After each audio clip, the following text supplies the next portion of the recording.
Sí, mira, en este caso coincido con lo que planteas, ¿no? Luego de los procesos y los sucesos de octubre y noviembre de este año, pues hay mucha expectativa de la ciudadanía luego del fallo de la Corte que fue publicado en Gaceta Oficial casualmente el día 2 de diciembre, sábado 2 de diciembre, por parte del Ministerio de Comercio e Industrias.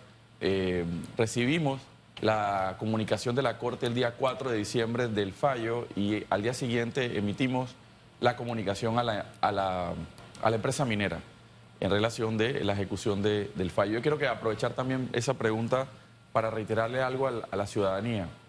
En este momento, luego de la comunicación de parte del Ministerio de Comercio e Industrias, técnicamente la mina estaría cerrada, ¿no? No hay actividad minera en este momento dentro del proyecto. Almacenamiento, procesamiento, extracción, comercialización de mineral, no lo hay. Eso es importante resaltarlo, pero evidentemente una mina de estas características, un proyecto de estas características, no se puede cerrar como apagar un switch o ir a poner un candado en el portón de entrada, ¿no? Sino que debe llevar un proceso y es lo que estamos planteando en el plan de cierre, ¿no? ¿Qué conversaciones han tenido con los dirigentes que rechazaron el contrato entre el Estado panameño y Minera Panamá? Específicamente, Suntrax, en vista de que ayer, revisando sus redes sociales, colgaron unas imágenes de unas manifestaciones en las inmediaciones de la concesión minera y señala en su cuenta de ex que si el presidente y la minería intentan seguir saqueando nuestros recursos, van a continuar las manifestaciones. Es decir, que ustedes rechazan estos señalamientos de que en efecto se está continuando con la extracción de cualquier material minero o cualquier insumo en la concesión minera. Sí, mira, yo creo que es importante por eso reiterar, ¿no? La actividad minera no se está desarrollando en este momento, no hay extracción de material, no hay comercialización del mismo, pero por eso precisamente el primer eje de la primera estrategia que presentamos durante esta semana, de este plan de acción, que no es solamente cerrar la mina, ¿no? Es un plan de acción para la transición post-minería del país, arrancar desde ya. El primer eje es activar esa fase necesaria de preservación ambiental y gestión segura de la mina. Aunque no se esté haciendo actividades mineras, sí se necesita mantener ciertas actividades mínimas de estabilidad física y química de los componentes de la mina. Y quiero usar dos ejemplos. Uno es, por ejemplo, el tajo, ¿no? Lo que se conoce como el tajo, lo que la gente conoce como el hueco, ¿no? Claro. Donde está el yacimiento, donde se extraía el material. Hay actividades de estabilidad física de los taludes, de eso para que no se afecte el resto de la zona. Estabilidad química, ¿por qué? Porque como en esa área llueve tanto, el agua que cae ahí se filtra, digamos, por los medios naturales y sale unos afluentes. Sí. Bueno, esa agua que se filtra y necesita tratamiento químico, porque si no sí tendría algún nivel de impacto en el pH, en la acidez, etc. Bueno, esas tareas mínimas sí son requeridas se necesitan insumos, se necesita personal. Y eso es lo que en este momento está ocurriendo. La semana pasada tuvimos aquí a un experto en tema de minas y hablaba precisamente de ese riesgo de contaminación si eso se dejaba sin ningún tipo de control. Ahora, una de las preguntas que le hacía al inicio, señor ministro, es cómo se trabajó este proyecto. Quiero que la población panameña tenga toda la información. Claro. ¿Por qué? Porque las redes sociales se prestan mucho para desinformar y tenemos una guerra mediática rumbo a las elecciones y al verdad la información tiene que estar allí. Este proyecto de cierre, ¿quiénes participaron para trabajarlo? Uno, dos, ¿cuánto tiempo puede demorar este proyecto de cierre? Que nos hable con números y cifras reales, precisamente para evitar que grupos o personas malintencionadas se aprovechen precisamente de lo que va a ocurrir para desinformar a la población. Esas dos cositas, por favor. Sí, mira, Susan, es importante. El plan de acción esquemático que hemos presentado, ¿verdad? Los ejes, las líneas de acción, etcétera, fue trabajado por parte del Gobierno Nacional con pues, los insumos que tenemos a nivel de asesorías internacionales. Nosotros el viernes pasado, por ejemplo, tuvimos en el Ministerio de Comercio 3 expertos chilenos que vinieron a hacer una presentación al equipo interinstitucional de, bueno, cómo son las mejores prácticas tenemos una serie de documentación y se trabajó interinstitucionalmente y se presenta al país esta propuesta, ¿no? Ahí es donde, pues, en el tema del plan de cierre, uno de los ejes es lo que mucha gente y nosotros de parte del Gobierno Nacional que hemos anunciado, estamos esperando, es la conformación de este panel de expertos multidisciplinario para tomar esta hoja de ruta, este plan de acción y desarrollarlo en específico, ¿no? Es decir, que aquí van a participar otros entes. Por supuesto. Ahí la participación de las autoridades del gobierno, va a estar las universidades, va a estar representantes de la sociedad civil. Eso lo vamos a estar presentando, esperemos que la próxima semana ya una propuesta de mecanismo de convocatoria, de gobernanza, cuáles son los componentes. Porque cualquiera puede participar cuando menciona convocatoria y se lo pregunto, señor ministro, porque sé que será complicado y debe ser complicado el sentarse en un proyecto de cierre con grupos que algunos manejaron las manifestaciones de una manera quizás no la correcta, por todas las pérdidas que hemos escuchado hablar en 40 días. ¿Está contemplado sentar a Suntrack? ¿Está contemplado en esa convocatoria? ¿Está la puerta abierta para que Suntrack también se siente y pueda aportar en esta hoja de ruta del cierre de la mina? Sí, mira, ahí yo creo que hay que resaltar un concepto que hemos planteado, es cierre ordenado de la mina. ¿A qué nos referimos con ordenado? Primero, el núcleo del proceso tiene que ser técnicamente muy robusto, porque estamos hablando de la actividad, una inversión de 10.000 millones de dólares que no se cierra de la noche a la mañana y que tiene unos efectos. Pero también hemos visto, por supuesto, la evolución social y política que se ha generado en el país con relación a esto. Entonces, lo estamos incorporando del proceso. Por eso, el panel multidisciplinario vamos a convocar a expertos que representen sectores, pero que sean expertos técnicos. Pero adicional, estamos planteando entonces la creación de espacios de veeduría ciudadana que permitan acompañar... ¿Qué es veeduría para que la población entienda el término? Exacto, gracias, porque sí, para ir aclarando, las veedurías ciudadanas son unos instrumentos de participación ciudadana que se han explorado en otros países. En Panamá también ha habido algunos ejemplos de veeduría ciudadana donde en un proyecto, una política, un programa, un plan, existe entonces espacios donde la ciudadanía acompaña este proceso. ¿Cuándo donde hay inicia rendición de esa cuentas. Convocatoria? Debe estar iniciando en mes de enero, ¿no? Mes de enero. El cronograma que presentamos a partir del mes de enero, entonces estaría ya el inicio de la convocatoria tanto del panel de expertos como de estos espacios que permitan tener vasos comunicantes. Yo creo que eso es importante nada más para resaltarlo. El núcleo y el centro es un panel de expertos multidisciplinario, universidades, representantes de los sectores ambientalistas, de las personas que estuvieron conversando en la discusión en este caso, y aparte, complementariamente, el proceso de rendición de cuentas, de participación, vamos a tener estos espacios. ¿Dónde se van a reunir? Mire, todavía no tenemos definido. ¿Quién va a moderar? Esto va a ser heavy. Claro. ¿Quién va a moderar? Y segundo, para que pueda Félix preguntar, ¿cuánto tiempo puede tardar este proceso de cierre? Hemos visto la experiencia de Costa Rica, por ejemplo, aquí, hermano país, que hasta hace poco se terminó el proceso de cierre de una de sus minas. Estamos hablando de un proyecto que relativamente no es tan nuevo. ¿De cuánto tiempo pudiéramos estar hablando de ese proyecto? Porque ustedes se irán el 30 de junio y la próxima administración va a tener que continuar con este proyecto de cierre.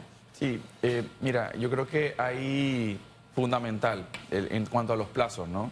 Un proyecto minero de estas características en condiciones normales podría estar tardando en su cierre entre 7, 8 o 9 años el proceso de cierre.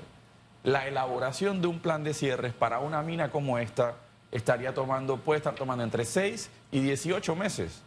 En situaciones normales, eso sí quiero decir, ¿no? En este caso, obviamente, vamos a tener que, como decimos en buen panameño, apretar el acelerador en muchos temas, ¿verdad? Y eso es parte de este grupo técnico que va a acompañar. Ahí, nada más para resaltar el proceso, realmente, cuando uno aprueba una mina a nivel internacional, ya ese proyecto debe llevar lo que se conoce como un plan de cierre conceptual, desde que se le autoriza la actividad minera. Y cuando ya se ve en la perspectiva del tiempo, que faltan 10 o 5 años para que se agote el recurso, el yacimiento, entonces se empieza a elaborar lo que se conoce como un plan detallado de cierre de minas.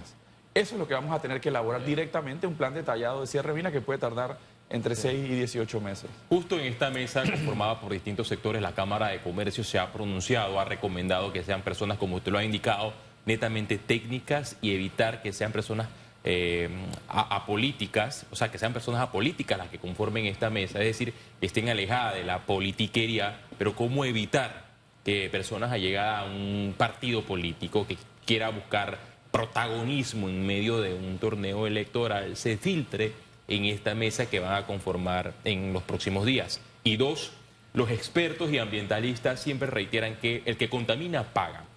El gobierno está haciendo una mesa técnica, está conformando también el análisis para evitar la contaminación en esta concesión minera, están haciendo algunos trabajos, pero ¿quién paga estos trabajos? ¿Quién paga el mantenimiento? ¿Quién paga esos esfuerzos para evitar que la tina de Relave colapse? ¿De dónde van a salir esos recursos? Esa es una muy buena pregunta, Félix. En situaciones normales, y repito, hay que siempre hacerle el contraste, ¿no? En situaciones normales, tanto la elaboración de un plan de cierre como la ejecución del plan de cierre lo hace la empresa y lo financia y el costo lo asume la empresa. Pero en situaciones normales, los recursos para financiar ese proceso surgen de la actividad minera, como decía, ¿no? 5 años antes o 10 años antes, cuando ya tú tienes el horizonte que se va a cerrar el proyecto, que se va a agotar el material, empieza a hacer una reserva la empresa de sus ganancias, de sus ingresos, va reservando para financiar el proceso de cierre. Ese no es el caso que tenemos aquí. En este caso, la minera no puede seguir teniendo ingresos asociados a la actividad minera, así que esa es parte de las definiciones que necesitamos tener. Evidentemente tenemos varias alternativas y las dos alternativas son o lo paga la empresa o lo paga el Estado. Y eso es las definiciones que estamos determinando y que vamos a poner sobre la mesa también para recibir el apoyo técnico del panel de expertos. ¿Por qué? Porque este panel de expertos no es solamente de ingenieros, de químicos, de físicos, sino también vamos a tener expertos en finanzas, expertos legales que permitan complementar ese proceso. Eso sí, asociado, aunque el contrato ha sido declarado inconstitucional, todavía sigue vigente el estudio de impacto ambiental, que tiene incluso unas fianzas y unas garantías asociadas, y eso se mantiene. Esa es parte de la discusión que tenemos. ¿Por qué? Porque además también va asociado a lo que presentamos en el plan de acción. Primera parte, primera fase, el estado de preservación ambiental y gestión segura, y la segunda, iniciar las auditorías. Las auditorías ambientales. ¿Quiénes van a hacer esas auditorías? Esas auditorías son complicadas, señor ministro, porque estamos hablando de muchos equipos en cada una de las fases de todo este tema minero. Para que esa parte me la diga, cómo van a organizarse para esto. Y lo segundo, todavía no sabemos si vamos a ir a un arbitraje. O sea, ese escenario todavía no está en la mesa porque hasta ahora no lo hemos escuchado y entendemos que hay un lapso legal de casi 6 meses de estar en conversaciones con la empresa. Esto es como un divorcio, ¿no? Y tratar de negociar y ver cómo todo resulta positivo, ganar para ambos, sin que ninguna de las partes sea afectada.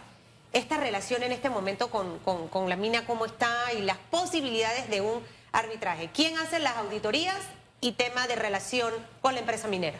Mira, las auditorías para proyectos de esta envergadura, hay pocas empresas en el mundo que tienen la capacidad y la potencia para desarrollarlos. Es parte del proceso que queremos, bueno, ¿cómo vamos a hacer esa convocatoria? Ese es parte también del proceso que queremos de retroalimentación con el panel de expertos, ¿verdad? Que nos permitan entonces definir rápidamente quiénes serían, digamos, una lista corta, por decirlo de alguna manera, o larga, dependerá de las discusiones, de cuáles son las empresas que se pueden desarrollar. Y segundo, en el tema de la elaboración del proceso, de cómo se eligen, etcétera, ahí estamos pidiendo, tenemos contactos con diversos organismos internacionales. Uno de ellos, por ejemplo, nos reunimos con las Naciones Unidas, el Sistema de Naciones Unidas, que nos permita también acompañar. Esto es de las entidades que estamos evaluando este acompañamiento. Y en cuanto a los arbitrajes, Susan y Félix, sí les puedo comentar, y estamos como parte de digamos, este inicio de contacto con los medios de comunicación para ampliar y explicar el proceso que estamos llevando adelante. Ya tenemos 4 comunicaciones de arbitraje relacionadas con el proyecto.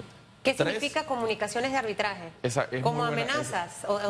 No, para que sepan que estamos pensando en irnos a un arbitraje. Sí, se denominan una presentación de intención de arbitraje. Ese es más o menos el término donde dicen, bueno, nosotros en virtud de esto queremos ir a un arbitraje y hay un periodo de conversaciones. Es decir, que las posibilidades, ministro, lo interrumpo porque para aprovecharlo, las posibilidades de un arbitraje están muy latentes al tener 4 intenciones ya por escrito entregadas a la administración actual. Efectivamente, ¿no? Ya es, por eso lo planteamos dentro del plan de acción, es la defensa de los intereses porque ya tenemos, son 3 relacionados a tratados de libre comercio y 1 que ha activado la empresa interpretando que puede invocar el arbitraje que está contenido en una cláusula del contrato que fue declarado inconstitucional.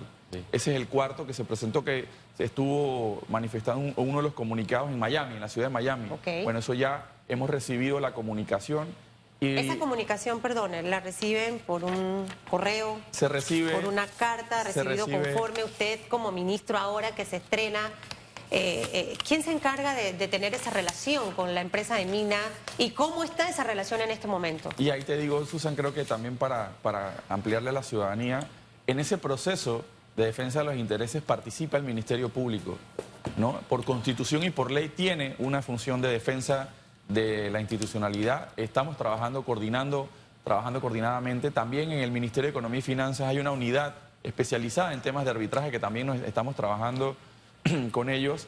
Y bueno, comunicación con la empresa minera, desde el punto de vista técnico, sí la hay para hacer unas coordinaciones, para estar seguros de que este mantenimiento, esta preservación ambiental se da, pero estábamos esperando presentarle al país este plan de acción, claro, para entonces ya interinstitucionalmente sentar a la empresa formalmente y ya activar la forma de participación en el desarrollo de eso. O sea, que esa sentada con la empresa es 2024.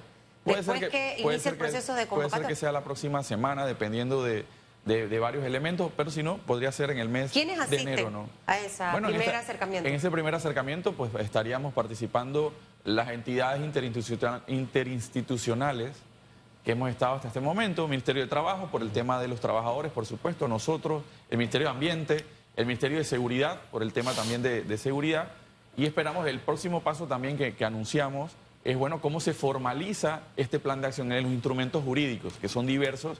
También ese sería un próximo paso para los próximos días. De todas las pretensiones en el ámbito internacional o del arbitraje de la empresa minera Panamá, ¿cuál es la que más le preocupa al Estado panameño? Y 2, usted ha hablado de una cifra de 700 a 800 millones de dólares para el plazo de 7, 8 o 9 años, entre 100 a 150 millones de dólares por año. Este es el caso de los recursos que se necesitan para mantener la operación minera. Eso es importante, Félix. Mira, esos alrededor de entre 100 y 150 millones que podría estar costando la gestión segura de la mina y el plan de cierre no implican actividad minera. Simplemente estas actividades mínimas. Este proyecto es tan grande, de tal magnitud, que ese proceso de cierre y mantener la seguridad ambiental durante estos años estaría teniendo esos costos durante los próximos años. Estamos preparándonos en materia del arbitraje, señor ministro. Sí. Obviamente, por eso le decía que este tema va a absorber parte de su agenda y de su enfoque como nuevo ministro de Comercio e Industrias. Por un lado, todo el proyecto de cierre, las convocatorias, el sentarse en conversar, ver el tema con la empresa, las otras instituciones que de una manera u otra están involucradas, pero también ver cómo se arma la defensa en el caso de que antes de la salida del gobierno de Laurentino Cortizo formalmente se presente un tema de arbitraje. ¿Nos estamos preparando para esto? ¿Cómo nos estamos preparando? Pienso que no con la misma empresa que trabajó el borrador de o el contrato que se llevó a la Asamblea. O sea, ¿cómo va a ser todo este tema manejado para ir a pelear bien? Sí. Muchos expertos dicen que tenemos todas las de ganar en un arbitraje internacional. Sí, a nosotros, conectando con la pregunta de Félix, nos preocupan todos, realmente. Los 4 que tenemos hasta este momento, por supuesto, hay que atenderlos. El proceso es la contratación de firmas internacionales especializadas en arbitraje en minería o en actividades extractivistas a nivel mundial. Ahí, muy importante, pues este acompañamiento de la unidad especializada que tiene el MEF en temas de arbitraje. Ellos tienen un panorama muy claro, ¿no?, de las firmas a nivel internacional que manejan estos temas para poder ir decantando cuáles serían las opciones para la defensa del país. Pero ahí, como comentamos, como presentamos en la propuesta del plan de acción, en ese eje, también quisiéramos conformar, y esa es la propuesta, un grupo legal consultivo del mejor talento panameño, de expertos que hemos visto incluso en medios de comunicación ya adelantando algunos criterios que puedan servir de esta caja de resonancia, ¿verdad? De este grupo consultivo al proceso de arbitraje que va a llevar adelante el Estado panameño, ¿no? Gracias, señor ministro, por su participación en Radiografía Susan. Y otra cosa que hay que analizar, ya que en efecto hoy se va a debatir en la Asamblea Nacional el presupuesto general del Estado, en vista de que todavía no se ha decidido quién va a financiar estos costos. El ministro ha hablado de más de 100 millones de dólares, 150 millones de dólares por año, si está o no este monto en el presupuesto del Estado 2024. Usted con las señales me dice que no. Y es un punto que hay que analizar.